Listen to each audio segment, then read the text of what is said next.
bagay na dapat mong tandaan when you already have hard cash, 100k pesos, yung bangko maybe or mismong cash talaga. Para hindi na mawala sa iyo yung 100k pesos na yun at dadami pa siya. By the way, congratulations, no, dahil may 100 pesos ka na. Sobrang maraming mga tao na hindi nakaabot or nahihirapan mag-ipon ng 100k. Aminin man natin o hindi, 100k pesos is still sobrang maliit.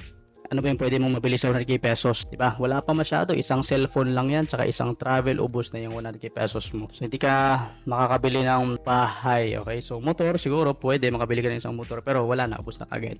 Step number 1, meron akong notes dito, is build a strong financial base muna. Okay, so dalawa to, ito yung tatandaan natin, financial base. So emergency fund yung una mong goal gagawin, emergency fund. Ano ba yung emergency fund? Ito yung pera na magagamit mo in times of emergency. Kaya nga siya tinawag na emergency fund, di ba? So for example, nawalan ka ng trabaho, nagkabagyo, etc. So at least meron kang fund na pwedeng gamitan. So starter level, since maliit pa lang yung pera mo, meron ka lang 100k, I suggest having kahit 20k pesos lang for emergency fund. 100k minus 20k pesos for emergency fund na siya. Okay?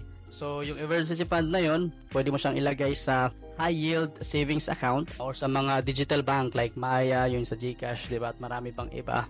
So, depende sa'yo kung saan, as long na secure din yun at kailangan mong gawin yung pinaka-research mo talaga. Step number 1, diba? Build a strong financial base. Part dito is yung tinatawag natin na health insurance. So, kailangan magkaroon ka din ng health insurance, HMO, or insurance na tinatawag, di ba? Health or life man yan.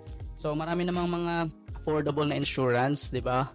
Na nag-o-offer sila ng health din. Bakit importante na magkaroon ng insurance? Kasi, again, for example, nagkasakit ka or nadisgrasya ka, wag naman sana. Yung 100k pesos mo, wipe out yan lahat.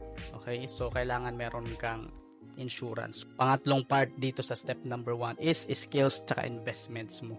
Skills investments, okay? So, bale, maglalaan ka ng 10,000 pesos dito. By the way, doon sa HMO, dapat 10,000 pesos din yon. So, bale, 20k na emergency fund, 10,000 pesos na insurance. So, hahati-hatiin mo na lang yun.